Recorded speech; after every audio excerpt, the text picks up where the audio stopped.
Welcome to the City Club of Cleveland. I'm Bill Westendick, President of the City Club, and today at our regular Friday forum, we are going to have a debate on the future of Metro Hospital. Should the Cleveland Metropolitan General Hospital remain a publicly governed hospital, or could it better serve the health care needs of indigent and other patients as a nonprofit charitable corporation? That's the issue.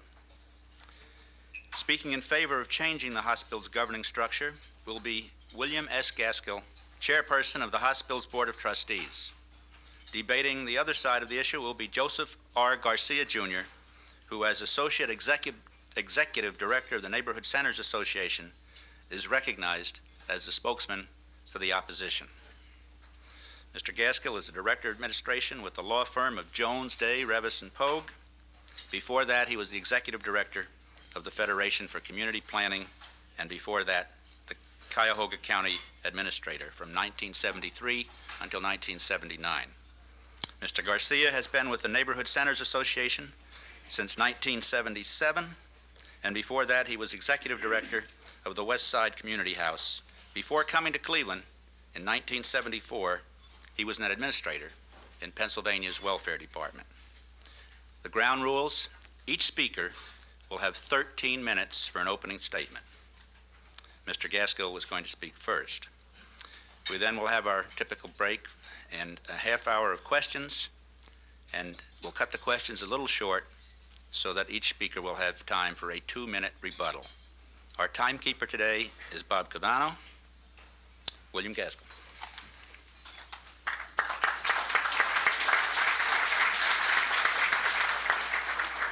Thank you very much. Some of the material announcing today's City Club Forum described it as a debate on the privatization of Metro. I believe that this is an inappropriate description of the event. First, I suggest that it is a discussion, for I believe that Mr. Garcia and I would agree on a number of key propositions. We would agree that medical care for the poor is very much at risk because of the direction and trends of funding medical care. The trends include reduction of federal and state financing, competition, and cost containment.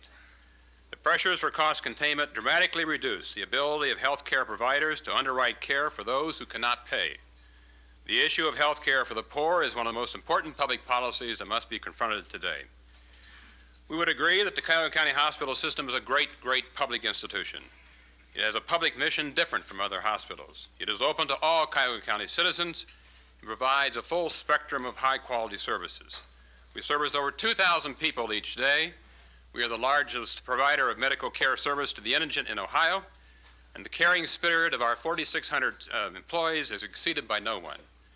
With our outstanding medical staff, the hospital has a national reputation in many medical specialties, and the hospital makes great major contributions to medical education and to medical research.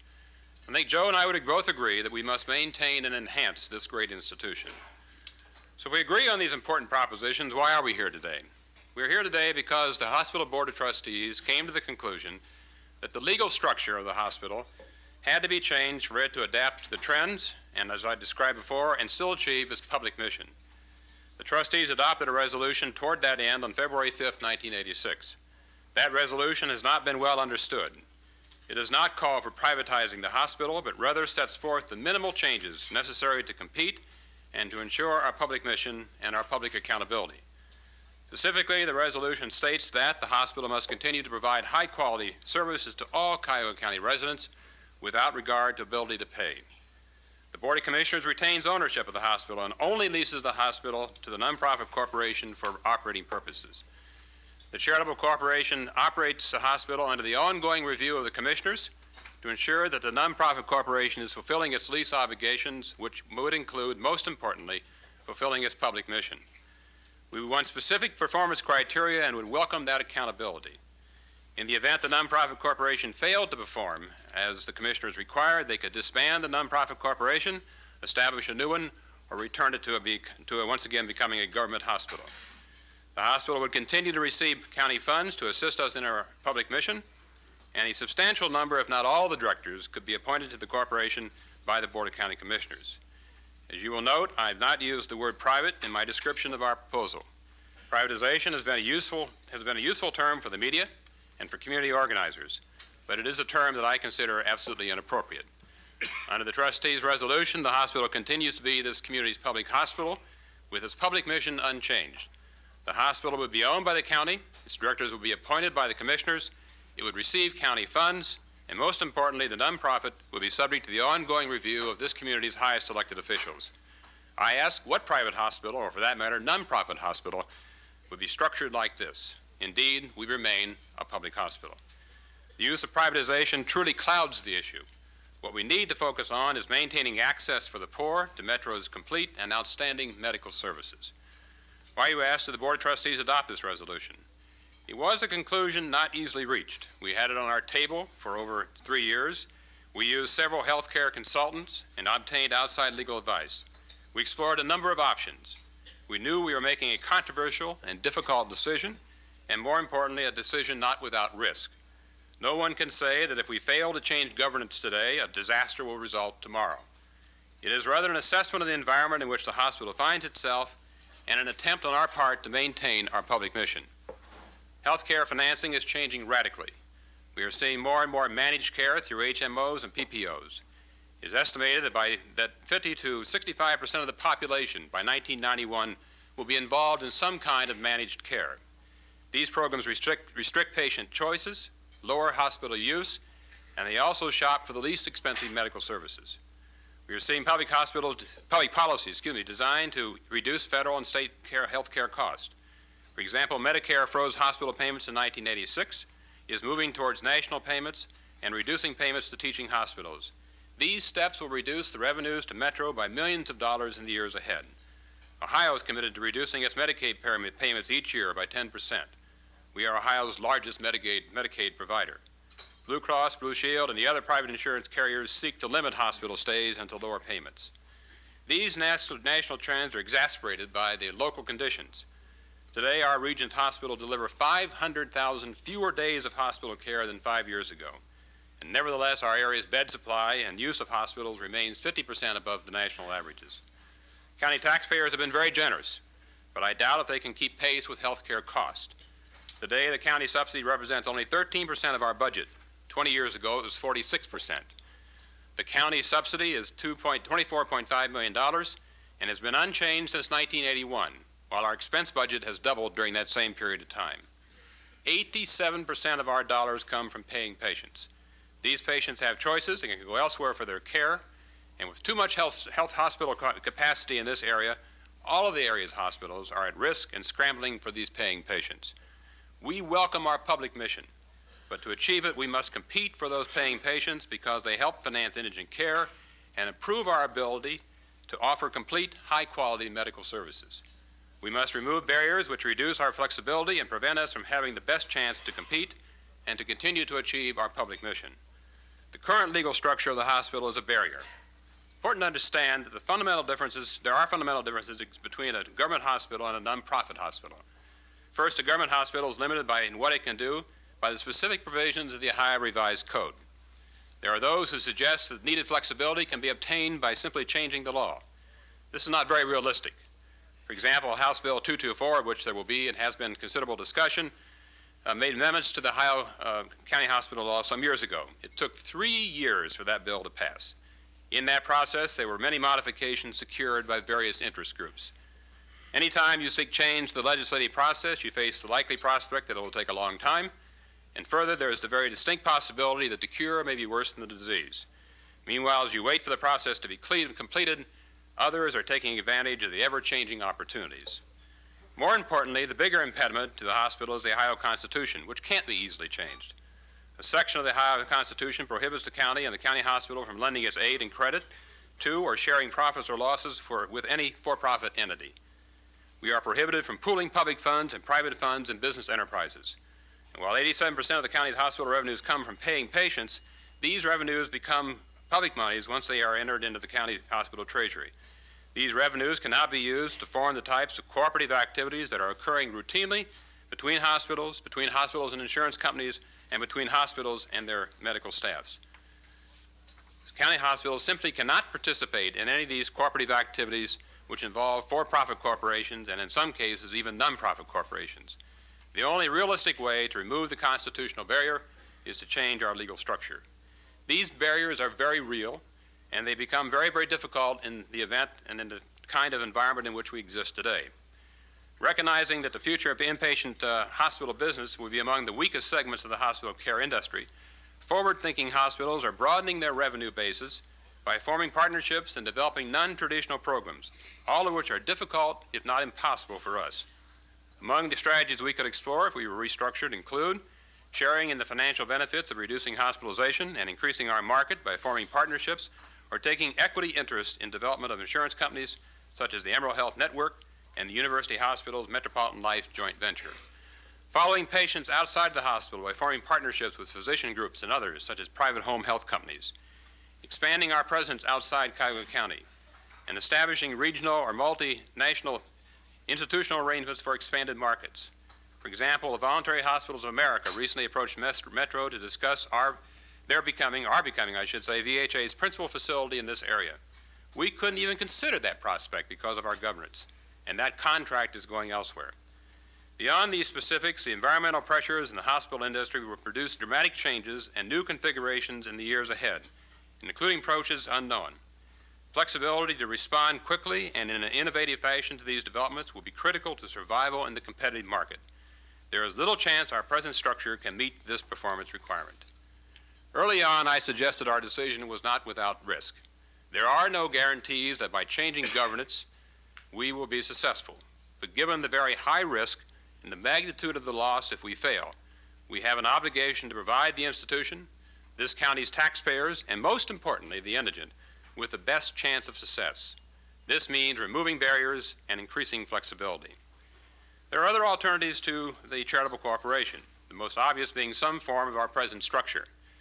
However, the one alternative I find absolutely unacceptable is to allow Metro to become an indigent-only hospital.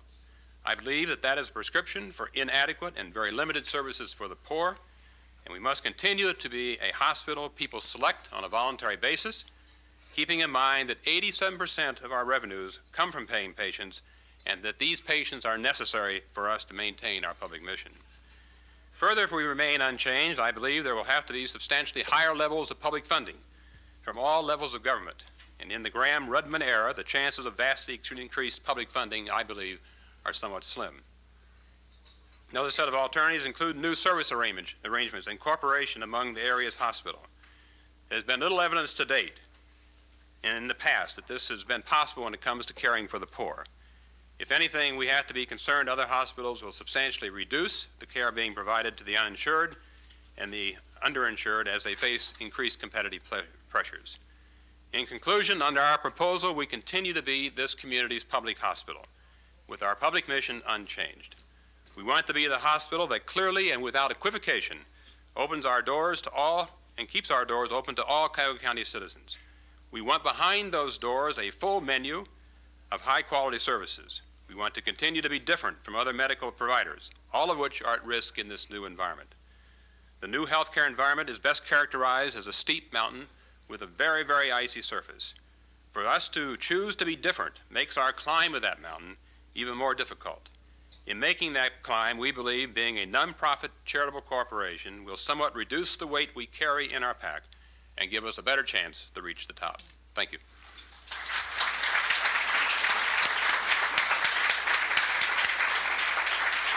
Thank you. Speaking on the other side of the issue, Joseph Garcia.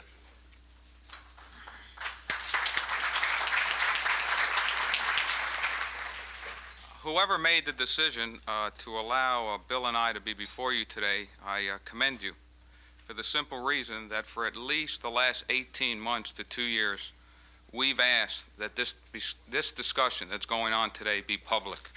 Fortunately, somebody found the wisdom to start that discussion today, and I appreciate whoever did that for that opportunity. We have thought always that this should be a public discussion and not a private, behind closed doors decision.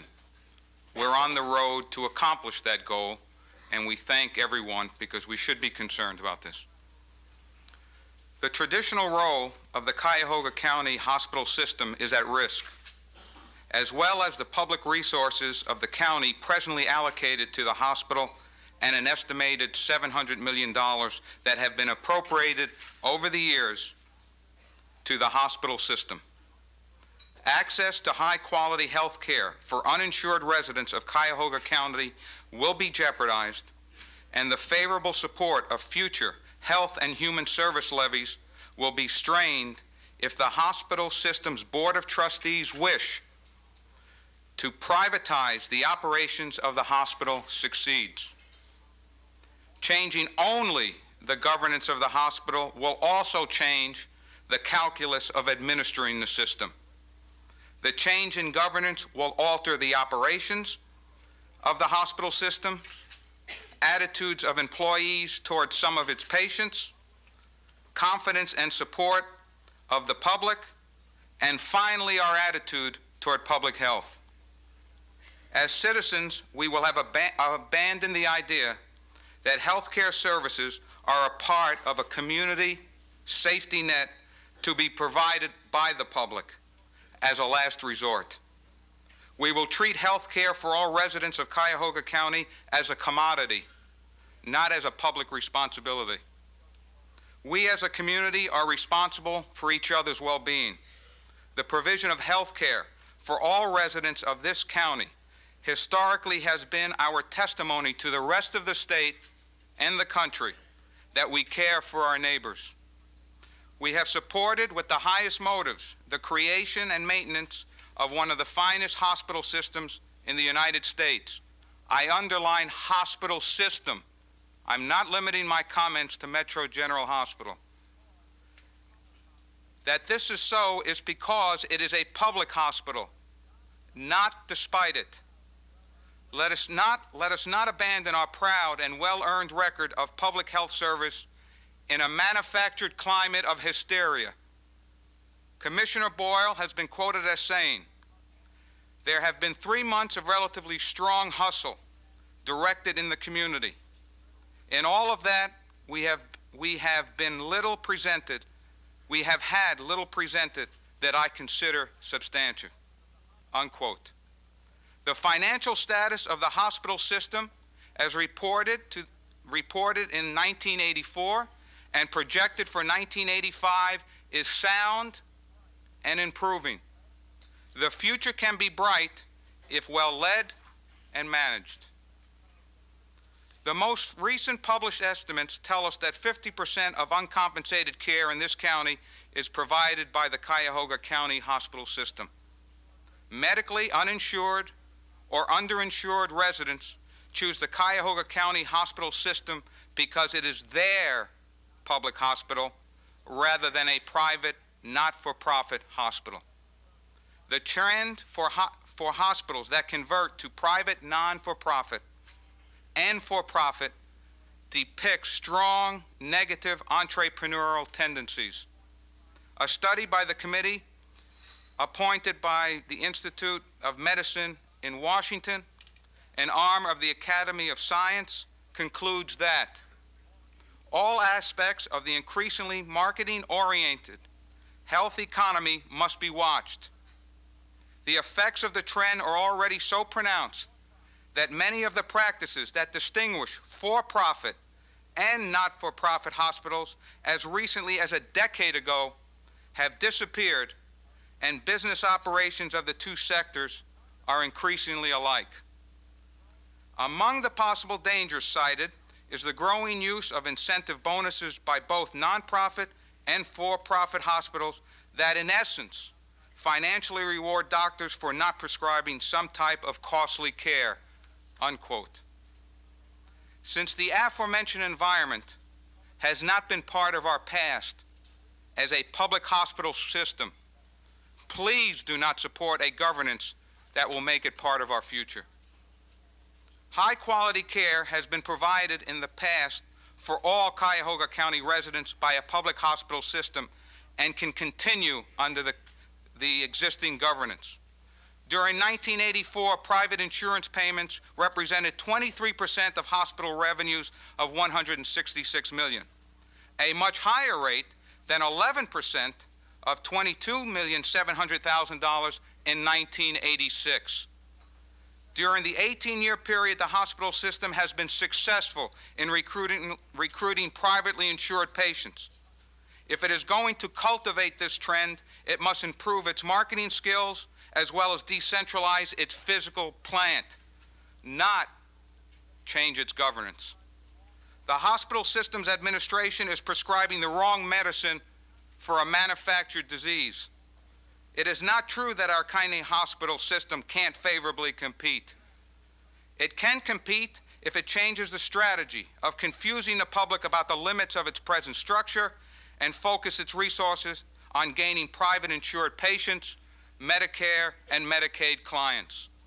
The board and administration must be told to redirect its energies to managing a public hospital system rather than campaigning for a change in its governance that will limit access to health care for Cuyahoga County residents and put at risk public funds provided by those very people who will be discouraged from entering the hospital system. Let us not forget that the word private is different than the word public, both in meaning and in practice. If there is no difference, then why change the status of the governance of the hospital system? If a change takes place, and the taxpayers of this county will lose. We are talking about a corporate reorganization where the stockholders, the taxpayers of this county, get no profits or benefits. The dichotomy presented that the hospital system will go broke if it remains public and will result in second-class care for all residents of Cuyahoga County in comparison to a private, not-for-profit hospital system is inaccurate and misleading. The hospital system can remain public and prosperous. In 1982, the deficit of the system before the county appropriation totaled $23,500,000. In 1984, the deficit was $10,700,000, a decrease of almost $13 million. Considering that the county subsidizes the hospital system by $31 million, one wonders if the county commissioners were not too generous. The hospital financial condition is healthy and well insulated by county public funds, and it has been for the past decades when $700 million were invested in the hospital. As Commissioner Brown has stated on numerous occasions, I have not been told anything specific as to how going private will enhance finances and still maintain quality services to those who cannot afford to pay. With the millions of dollars poured into the hospital, we can't just turn it over to private use.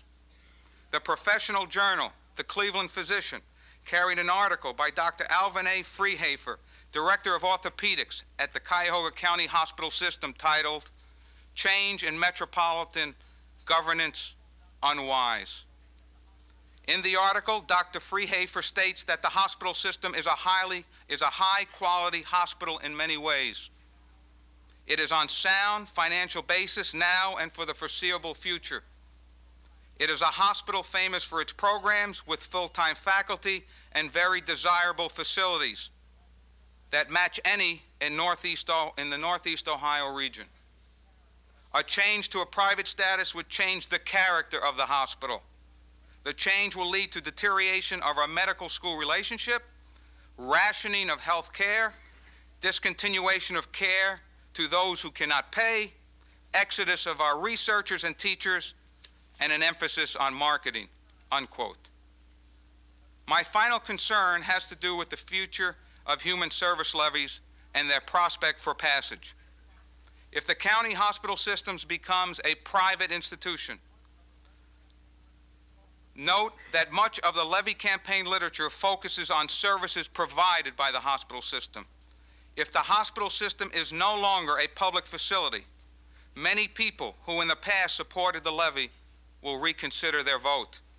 The passage of future levies will be endangered, and all human services in this county will be under siege. The county hospital system must remain a publicly chartered and operated institution, open to the public under the provisions of the Sunshine Law and under its scrutiny. Only then will the mission of the hospital system maintain its integrity to provide quality care to all to all residents of Cuyahoga County. Any one of us in this room today may become medically uninsured or underinsured tomorrow. Without a public hospital system, our access to adequate medical care will be jeopardized. Even for those of us who will not have to worry about medical coverage, we should be concerned about the proper allocation of public funds and their usage. Thank you very much.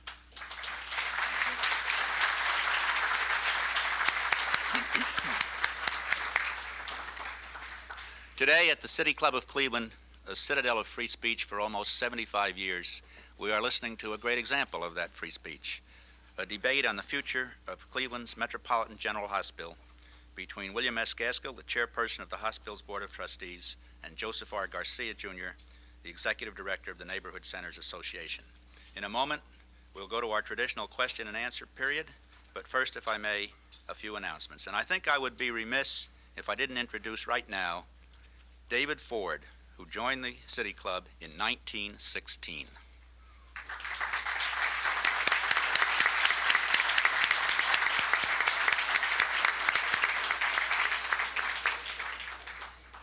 And he's still very actively interested in what we're doing here, which leads me into my commercial for membership.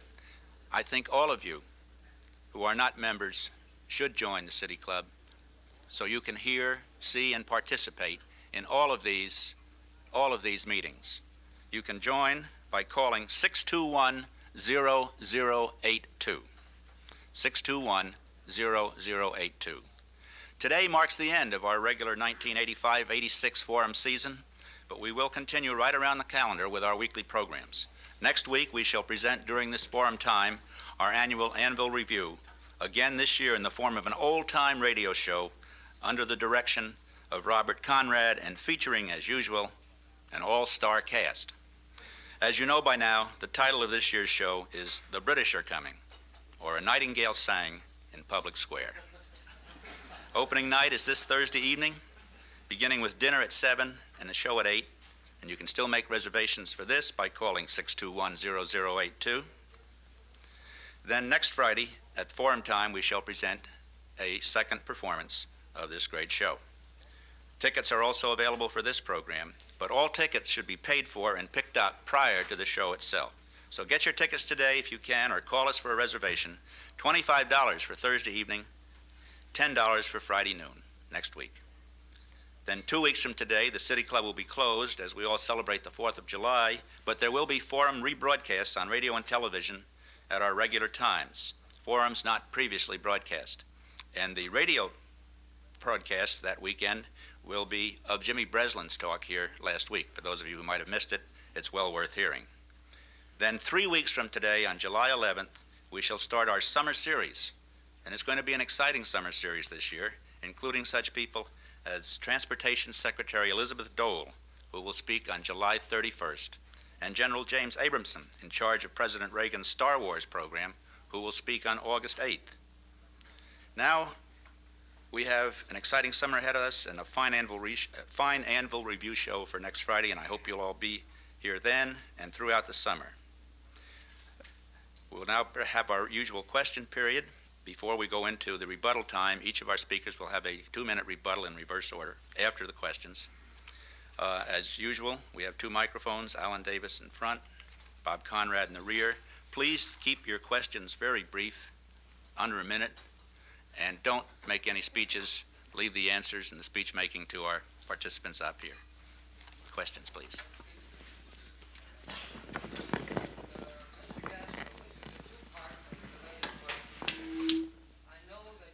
And Mr. Garcia are making a commendable effort to keep the county hospital afloat in a very competitive environment and to maintain its commitment to the care for the sick poor.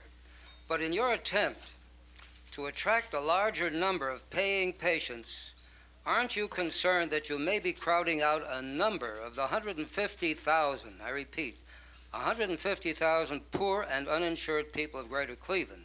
Second part of the question.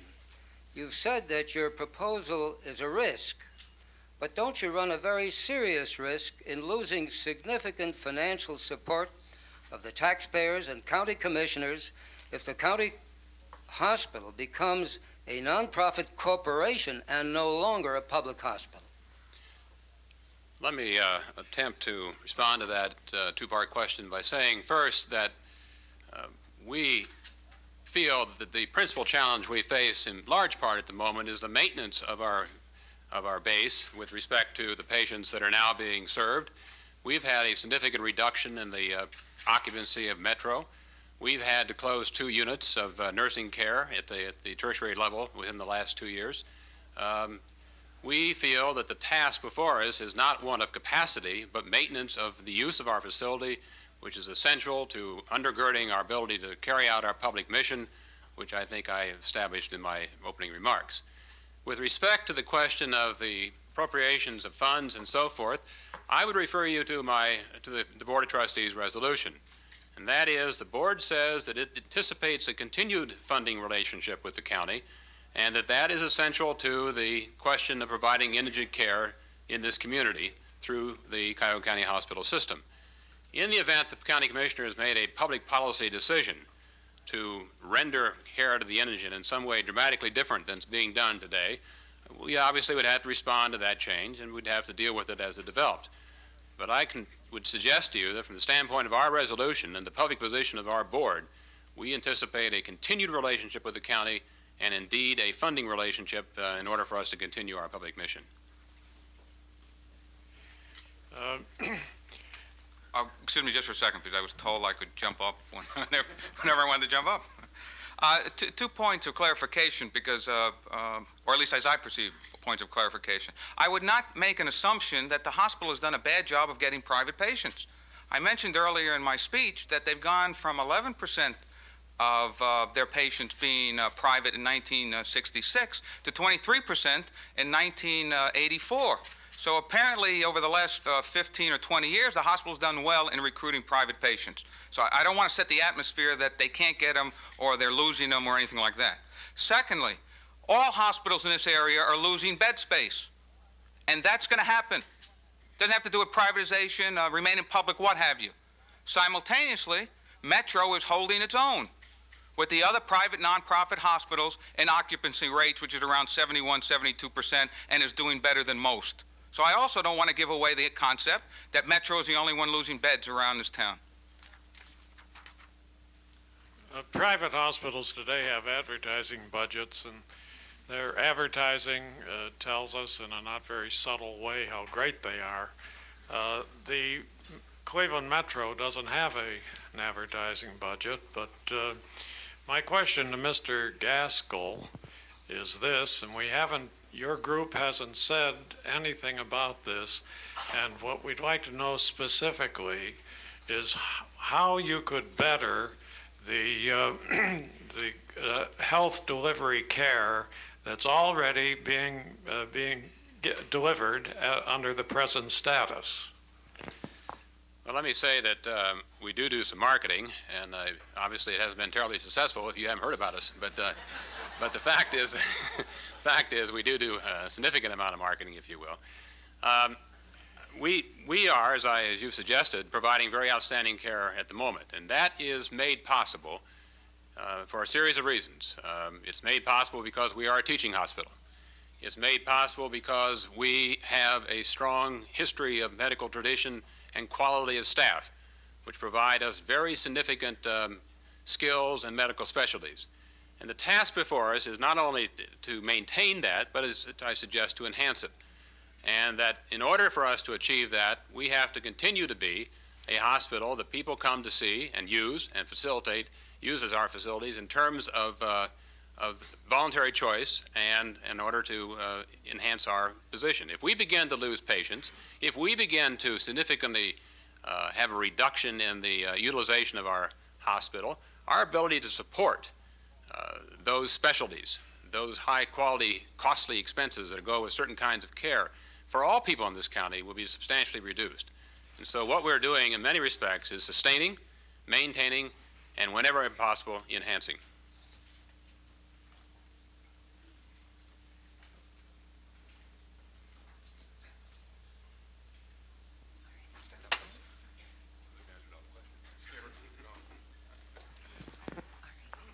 My question is why hospitals like St. John, Southwest, Lutheran, Lakewood give a minimal amount of service to patients that are financially poor.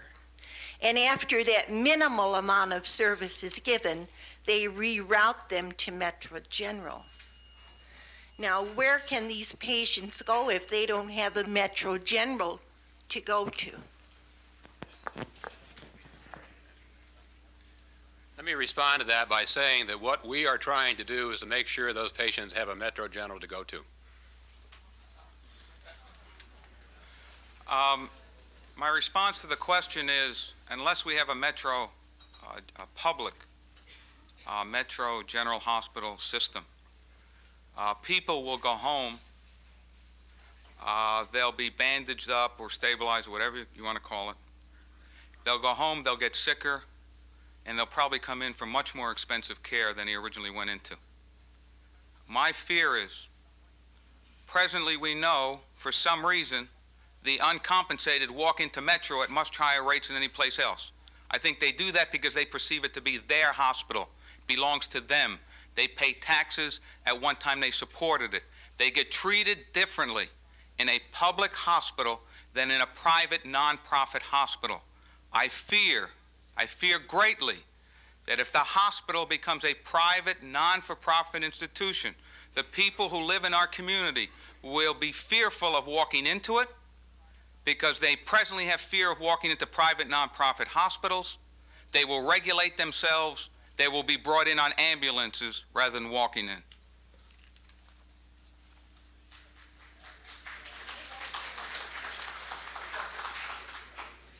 Mr. Garcia, in response to your opening comments, you're welcome. And to continue... Do I sit down now? No. And to continue some exchange of ideas, I'm really interested in hearing what some of your ideas are about decentralizing Metro's physical plant. Yes. If people don't know, some of the information I have is as a result of an appointment to an indigent care task force that the county commissioners created in this county. So some of the data I have is what the administration of your hospital has given me. So most of my comments are based against that. In the discussion of that task force, I said a number of times that when the hospital determined, or the administration of the hospital determined, that there was a quote-unquote health revolution or a rearranging of health services going on in this country, which basically translates out of hospital beds and into primary care, why didn't the hospital go and put 3 primary care facilities in the suburbs? Because they are concerned about getting third-party insured payees, whatever we want to call them. There's nothing that prevents the hospital that I'm aware of putting primary care facilities out in the suburbs and recruit the population that the hospital says it needs. Why it didn't do that, I don't know. I think they missed an opportunity. I hope they will remain public, listen to my counsel, and put primary care facilities out in 3 different locations on east, west, and south in the suburbs. This is to Bill. Public exposure and accountability to the spending of taxpayers' dollars under public scrutiny will provide reasons and responsibility, whereas bad investments with public funds without legislative controls and sunshine laws in the spending of our tax dollars would be unconstitutional, as well as providing less care to the indigent, who would have no place to go for treatment if the privatization might cause the taxpayers' funds to be dissipated. That's a long question, but what I'm basically asking is it not a fact that if the hospital goes private and takes that $400 and some odd million that we've built up over the years and makes bad investments with that money, there's no accountability to the taxpayers and less controls over the dispensation of money that was taken from the citizens by taxes and dispensed without controls by the citizens, either through legislative controls or through sunshine laws? Thank you. Let me respond to that in a couple ways. One, in our resolution, we established very clearly the proposition that the Board of Commissioners would overview, oversight, and otherwise review the operation of the nonprofit corporation, and therefore would hold us accountable in ways that no other hospital is accountable in this way, to making sure that our investments and that our operations are consistent with our public mission and the charter in which the corporation is established and the relationship it has with the commissioners. Secondly, there is the risk that we face, and we are facing a risk in this whole environment, and I'm not going to suggest to you today that we don't recognize that that's a risk. And that's a risk both as to our current structure and as any possible future structure. And so we face that, and we need to face that collectively, and we need to face that publicly. And with respect to the Sunshine Law, I, for one, I can't speak for all the trustees, but I, for one, would certainly welcome covenants and any kind of arrangement we made with the Board of Commissioners to establish sunshine requirements for the Board of Trustees, the Board of Directors of that corporation, so that we can indeed be accountable in ways that make us accountable today. I would expect there to be exceptions, as there are today, to the Sunshine Law. On the other hand, I'm more than pleased to continue to operate with the breeze and the brightness of the sun on us at all times. There's no question in my mind that as long as Bill Gaskill remains the chairperson of that Board of Trustees, what he said will be carried out. I'm not so sure of what the next president or chairperson of that board might do with the policy set by Bill, and I don't want to let it up to chance. For that reason, it must remain public, and it won't be at the discretion of a chairperson for it to be looked at under the provisions of the Sunshine Law.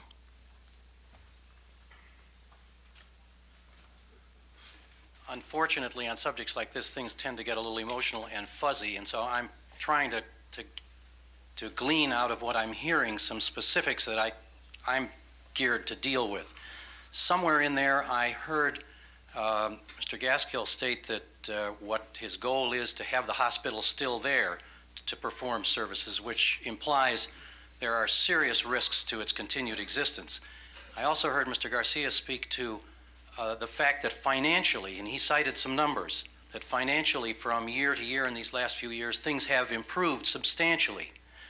I'd be interested in each of your response to what's the problem? What is the serious problem? Because I'm hearing something completely different from one of you than I'm hearing from the other. The figures I quote are those given me as part of the Indigent Care Task Force, so whether they're good or not, I assume they're good.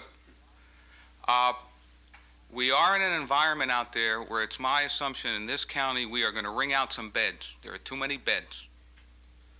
It is my opinion that Metro General Hospital will ride out that storm better as a public facility, buffered by public expenditures, than if it goes private nonprofit. My fear will be there will be a less of a commitment to support that rough ride, and that it must remain public to make it through. So, besides issues of private or public, we're wringing out beds in this county. I don't know who's going to be left in 5 years. I don't know if everybody's going to go down to 65% occupancy or a few hospitals are going to fold up. That I perceive the environment. My perception is, as a public institution, they can ride it out and even improve their share of the market, as I think they will do under the provisions of a new Medicaid HMO.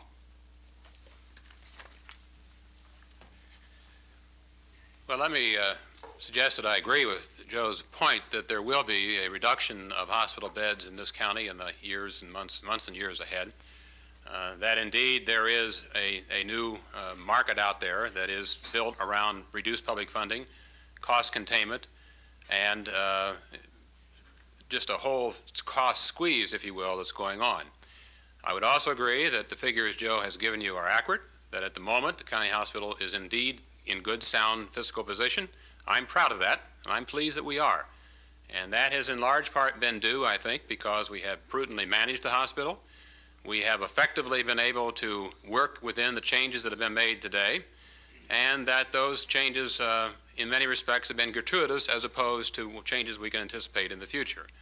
When you get into an environment of managed care, PPOs, HMOs, buying medical services, when you get into an environment where there is a significant reduction, for example, in 1986 of our medical education resources to the tune of about $1.3 million, those impact on our ability to carry out our public mission. Medical education funds are essential to that mission. They pay house staff treat. And that is the kind of issue we face in this environment today. And what we have to do is to have the flexibility and the capacity and the ability, if you will, to effectively compete in that market. And we need in that competition the kinds of flexibility we don't have and the removal of barriers that we do have at the moment in order for us, and I point out again, to maintain, sustain, and improve our public mission. Well, as you probably know, some of us think that health care should be a right, and except for the United States and South Africa, every industrialized country in the world thinks the same way.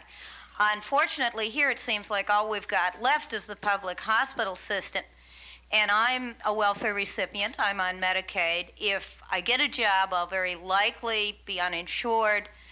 I could go to the private, not-for-profit corporate hospital in my neighborhood, namely Lutheran. It's 4 blocks away.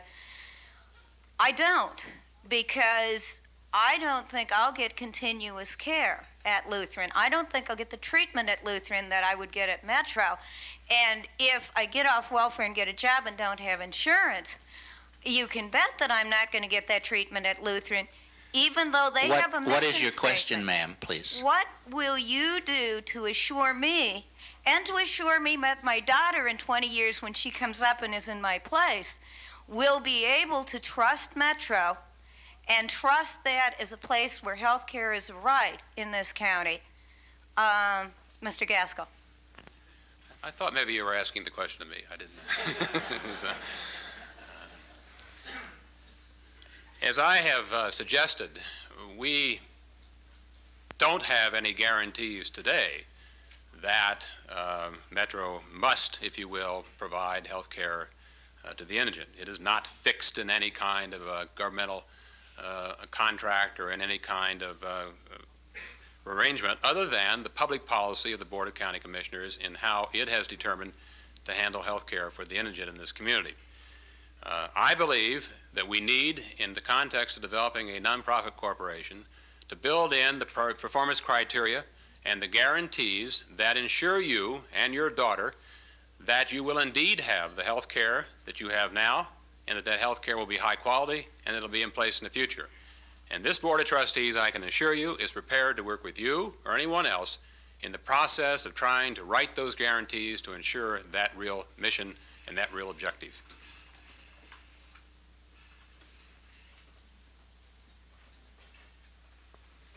Different questions for each person.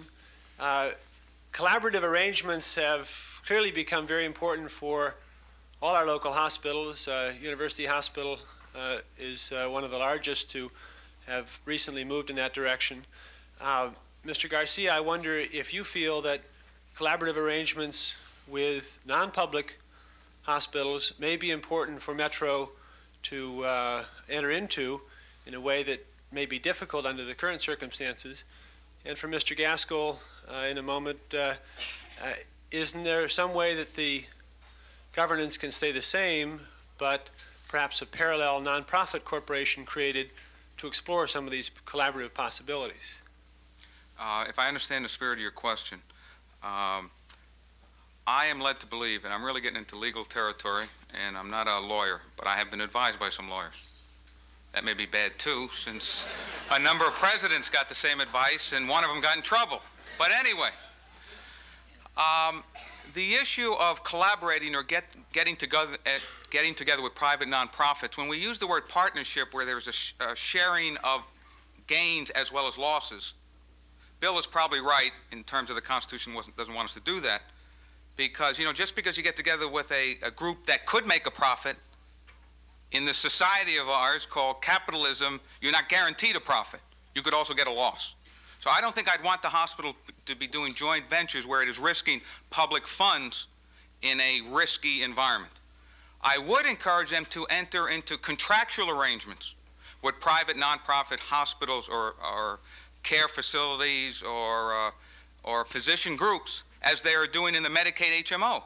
I mean, they are presently sitting down at a table with 9 other the numbers maybe, or 7 non-for-profits and 2 for-profits. Somebody can correct me on that. But they're sitting down at the table now trying to work out collaborative arrangements. I encourage that.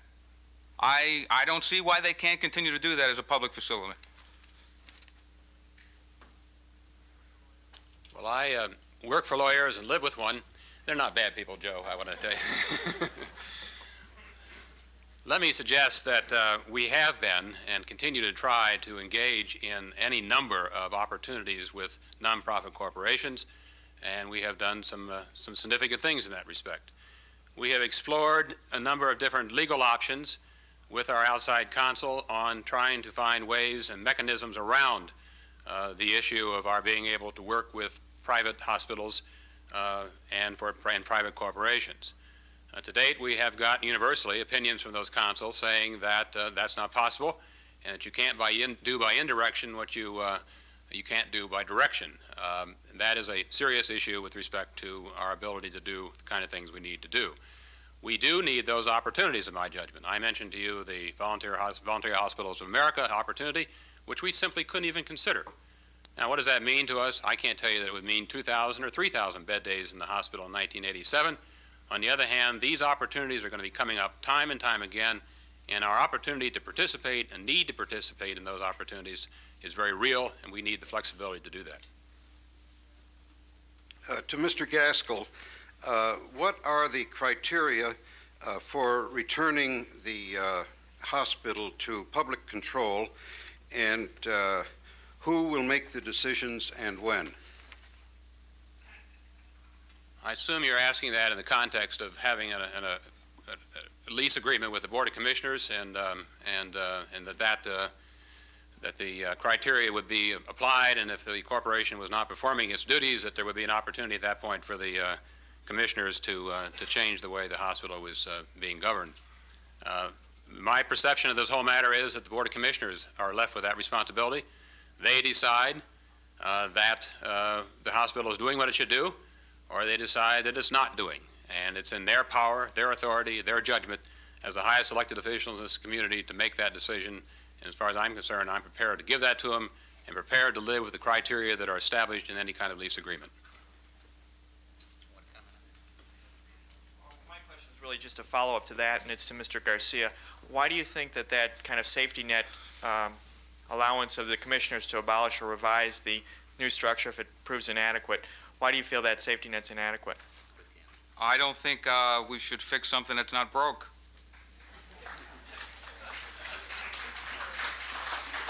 Thank you, gentlemen. Now for the rebuttal, in reverse order. Each speaker will have time for a 2-minute rebuttal, starting out with Joe Garcia. I'll be very short. 3 basic ideas I want to leave you with. One, as Bill began his statements, he implied that health care was at risk. I hope that's not true. I hope it's not at risk. I don't think it will be at risk if that hospital system remains public. It might be at risk if it becomes a private, nonprofit corporation. Second, it either is public or it's private. It's one or the other. And the comments are that it won't be public. I choose to call it private. You call it what you wish. It will not be public. 3, the hospital has an opportunity to become more financially sound than it is now. It has a foot up on it if we successfully conclude a Medicaid HMO, of which I think they will do a very good job of enrolling people. I think there are other opportunities out there. Let's stop campaigning for a governance change. Let's go out and market, decentralize, and sell the hospital as a very good facility, which it is.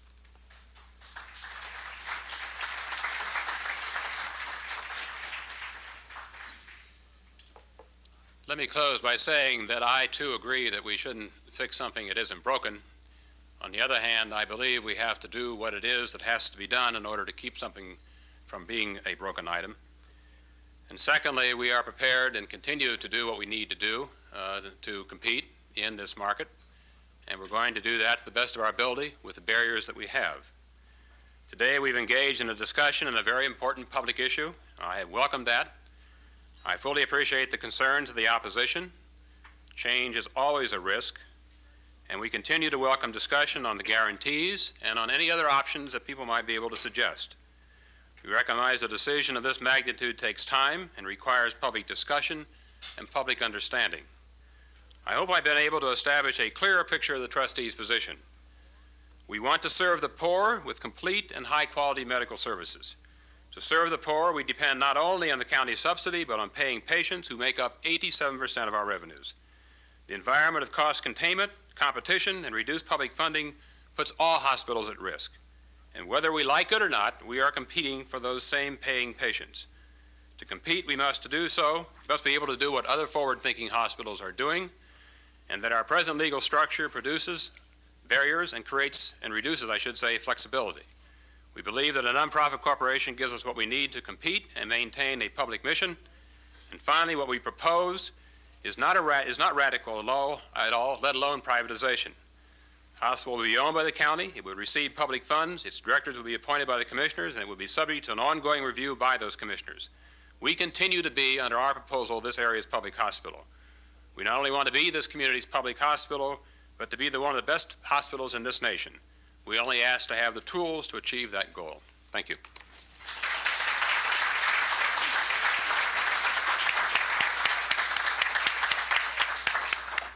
Thank you very much, Bill Gaskill and Joe Garcia, for a most interesting debate. The City Club of Cleveland's Friday Forum is adjourned.